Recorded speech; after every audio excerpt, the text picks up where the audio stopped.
Bem, é isso aí. Vamos agora falar com ele, Thiago Oberrach, o nosso grande Thiagão que está aqui. Jornalista. E já vou aproveitar, porque ele é um cara que manja muito do esporte. Ratinho. E quero saber o seguinte, como é que vai ficar agora o futebol? Vai ter, não vai ter? Essa é a grande questão, porque com a decisão do governador Dória ontem, o campeonato é suspenso. Mas existe um esforço para tentar, veja só, levar jogos para outros estados. Nesse fim de semana ainda tem jogo, né? Porque as restrições começam na segunda-feira. Mas a tentativa é de levar os jogos de futebol para outros estados. Eu não sei, viu, Emílio? Porque isso aumenta a circulação, aumenta... Enfim, a frequência dos jogadores. É uma discussão sem fim essa história do futebol. As escolas, pior ainda, a situação das escolas pior ainda, porque as escolas públicas fecham, mas as escolas particulares há um aval para que cada escola tenha um entendimento. E aí, a partir de segunda-feira, a gente vive nessa fase emergencial, como o governador está chamando, a partir do dia 15 até o dia 30. Então, o futebol ninguém sabe ainda. Como é que eles estão tentando viabilizar para que os jogos do Campeonato Paulista possam ir para outros estados. Porque você vê, tem uma diferença. Aqui em São Paulo é uma coisa e no Rio estão liberando quase tudo também. Né? Então, é uma inconsistência muito grande. Falta uma unidade aqui no Brasil. Então, assim, nesse fim de semana ainda tem futebol. Começou assim, né? Começou assim, claro.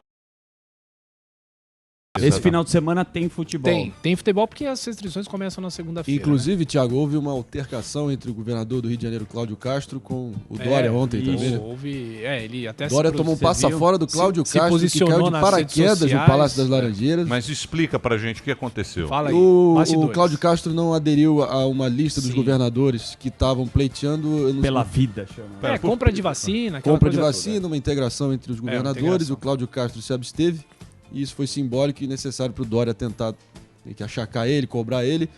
E ele, que é uma pessoa, uma boa pessoa no trato pessoal, mas um coadjuvante, veio e cresceu para cima do Dória e ficou feio pro Dória. Isso aconteceu porque na coletiva uma jornalista da Argentina fez uma pergunta pro Dória para perguntar se ele ia abrir as fronteiras pro Rio de Janeiro, porque tem gente que tá com Covid lá no Rio e aqui em São Paulo tem que controlar. E aí veio todo esse bafafá. Toda a polêmica. E hoje tem uma decisão, que eu acho que são duas decisões que a Anvisa tomou. Primeiro, aí sim, uma informação positiva, o registro definitivo da vacina de Oxford AstraZeneca, que é a que a Fiocruz vai produzir aqui no Brasil. Então isso é positivo, você já tinha a autorização da Pfizer, né, para o registro definitivo, mas a Pfizer não tem negociação e tratativas aqui com o Brasil. Mas no caso da Oxford, essa vacina que é uma vacina, claro, importante, e aí tendo o registro definitivo é mais fácil, porque as empresas não precisam pedir toda hora para a Anvisa fazer a liberação emergencial. E a grande polêmica, a Anvisa aprovou o uso de um medicamento chamado Remdesivir, que é um medicamento que o Trump usou lá nos Estados Unidos, porque já tinha aprovação da FDA. E aí, a partir de agora, a Anvisa autoriza o uso desse remédio, autoriza que os hospitais possam ministrar essa droga. Não é medicamento como é a cloroquina, é injetável, só os hospitais vão poder ministrar. E para que ele serve? Ele serve para ajudar na respiração dos pacientes. Segundo eu estava até lendo aqui, a bula não é para pacientes que estejam entubados. É para paciente que esteja com algum tipo de dificuldade nos hospitais, e aí eles vão poder ministrar esse tipo de coisa. Então não é um medicamento para ser vendido em farmácia e nada, mas é uma polêmica porque a OMS diz que esse medicamento não deve ser usado para o tratamento, para se amenizar os sintomas do coronavírus. Então, o estudo dele é muito frágil. É frágil. Os médicos estão criticando bastante. Tem um outro porém, Thiago. Nos Estados Unidos, o tratamento dele de 5 dias custa $2.340.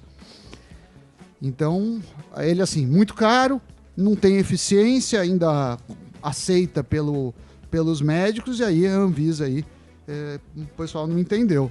Eles devem vir com mais explicações, né? Eles estão desde cedo falando, dando os detalhes, e eles dizem que para esse momento pode ser um medicamento interessante para amenizar o sofrimento das pessoas, quem está com dificuldade de respiração, e é para evitar mesmo que a pessoa seja entubada. Mas é uma polêmica muito grande porque não tem, como a gente destacou, a própria OMS não reconhece esse medicamento como um dos medicamentos. Mas nos Estados Unidos, o órgão lá, o FDA, já aprovou. Dizem que o presidente Donald Trump utilizou esse medicamento para evitar qualquer complicação e ele se recuperou do coronavírus. Então é mais uma polêmica que temos aqui. O que importa é que, no caso de mais uma vacina, agora tem esse registro definitivo e ficamos na expectativa para que tenhamos mais vacinas nos próximos meses. Eles falam até que é possível, eu acho muito difícil. Ontem o governador do Piauí estava falando, ele que é o presidente do consórcio dos governadores, ele chega a falar que o Brasil pode ter 50 milhões de pessoas vacinadas até o mês de abril, mês de maio. O Brasil está longe disso, né, Emílio? Muito bem. Eu quero saber o seguinte, o que fecha então? Então o futebol tá fechado. Aqui em São Paulo pode ser que tenha essa outra alternativa aí. Mas e o compromisso que eles têm com televisão? Esse que é o grande problema. Há uma pressão muito grande da TV, né? Tava vendo aqui, cara, um restaurante aqui, eu não vou falar o nome porque restaurante de tradição aqui, perto aqui, o cara vendendo cadeira, cara. Foda.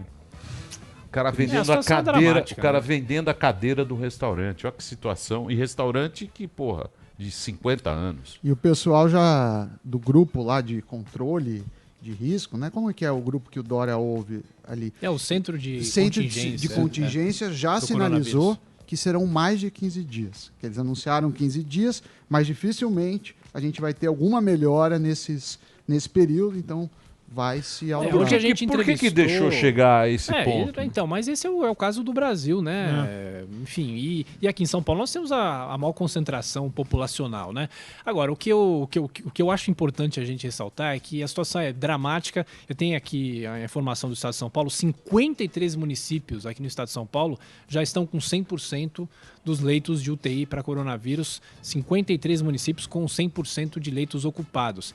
E aí, de ontem para hoje, uma festa aqui na Moca, na Zona Leste de São Paulo, para 150 pessoas. Não dá, né? Acho que as pessoas precisam ter o mínimo de compaixão com as outras, né? Claro que é muito difícil, é aquilo que a gente sempre fala aqui, né?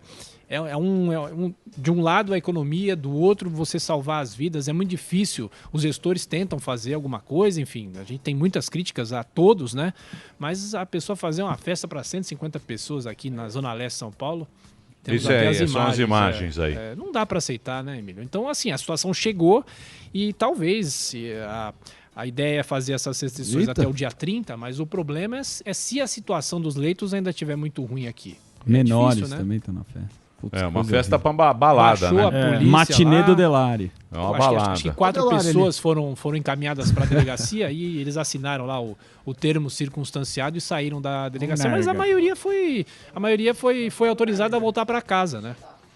Muito bem. E as escolas, que eu vi que uma juíza proibiu também agora. Tem uma briga de liminares, né, por causa das escolas, mas no caso da decisão do governo do estado, as escolas públicas fecham, né, mas as particulares estão liberadas para decidir o que elas querem fazer. Então, se quiserem 35%, continuar... 30%, tem um revezamento, todas aquelas travas lá, né, para que as escolas não possam funcionar. Mas assim...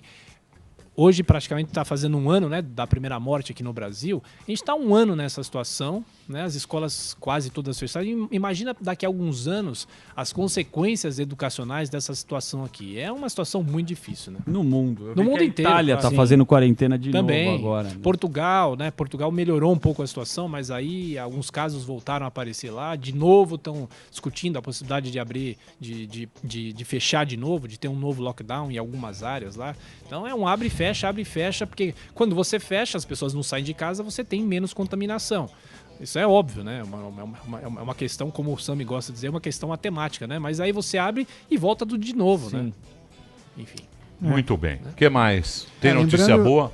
Eram 32 municípios com 100% de ocupação na segunda-feira. Já temos 53. Então a situação é a mais grave desde o início da pandemia. Essa segunda onda é mais forte. Só que a gente fica de mãos atadas, porque não é só leito. É o que eu falei ontem, falta oxigênio, falta médico, falta o bico pro negócio do oxigênio. Então... E o hospital de campanha? Ficar mandando só fica em casa. Mas por que fecharam o hospital, então? Porque já era pra campanha. Um hospital Porque foi fechado numa época que a situação estava muito confortável. Né? Isso daí foi o quê? Outubro? Não, mas pera lá um pouquinho. Né? Aparentemente confortável. Mas a gente está vendo casos e mais casos na Europa. O Sami todo dia fala aqui. Todo dia ele fala, ó, o negócio aqui vai ficar feio. Quantos? 3 meses que você está falando? 3 meses? Pô, não é possível que o cara tenha um comitê e não saiba isso. Claro, o secretário aqui, o municipal de saúde aqui de São Paulo, o Edson Aparecido, ele falou, olha, é muito difícil porque quando não tinha demanda lá atrás... A prefeitura, no caso, não tem como sustentar um equipamento como aquele, médicos e tudo mais. E outra, as camas, os leitos, até os respiradores que estavam disponíveis nesses hospitais de campanha foram para outros hospitais, né?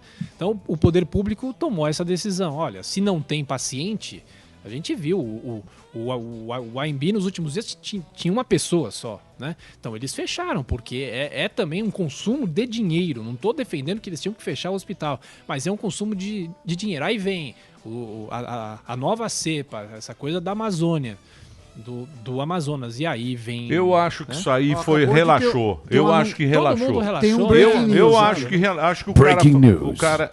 Eu acho que o cara... O que é breaking news? Breaking news que o Covas acabou de sair, Saiu o Bruno agora. Covas acabou de sair, ele anunciou que a suspensão de todas as aulas aqui na capital, da próxima quarta-feira, dia 17, até o dia 1º de abril. Isso vale para públicas e privadas. E também anunciou 555 novos leitos de UTI e enfermaria voltados aí para a Covid. Então, ele acabou de anunciar, então, faz exatamente novidade em relação às menos escolas, de 10 minutos. E o que eles dizem aqui é que com essas restrições em São Paulo, pelo menos 4 milhões de pessoas vão deixar de circular no transporte público, né? Então, talvez é uma consequência necessária também para o transporte. Mas assim, quem tem que trabalhar, vai continuar trabalhando, não tem jeito. E o Wuhan, hein? Wuhan Muito normal. O Wuhan é vida normal, né? Normal. Vida normal, como se nada tivesse acontecido. O que mais, Thiagão? Não, só para fechar... Então, quer dizer, escola fecha agora, São Paulo. Só São fecha. Paulo. Só depois da Páscoa agora. Volta dia 5 de abril. As aulas, se tudo correr E começa bem. na quarta-feira. Começa na quarta-feira. Os caras não têm saída, manda ficar em casa. Sim. Fica em casa. Não tem o que fazer. Agora, o salário, lembrando que o Bruno Covas dobrou o salário dele, né? Sim, claro. E aí, Ótimo. aí Parabéns. Claro. Essa é a O salário insensatez. deles... O salário, ninguém ó. mexeu. Dobrou. Ninguém Dobrou. mexeu. Quanto ganha? Parabéns, Bruninho. Não, eu só queria dizer que na 30, 40. segunda-feira eu lembrei de Emílio Surita quando saiu a decisão do Barba, né?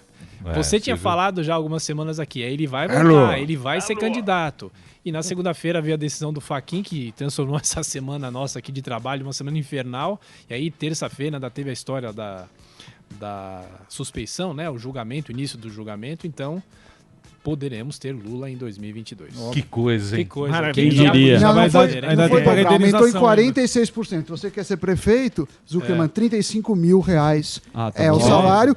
E os secretários municipais também tiveram aumento, afinal. Afinal, a ninguém situação é tá de ferro. boa. É a mesma desculpa Ninguém pro é jogo de do ferro, Santos. né? Ganha um pouco.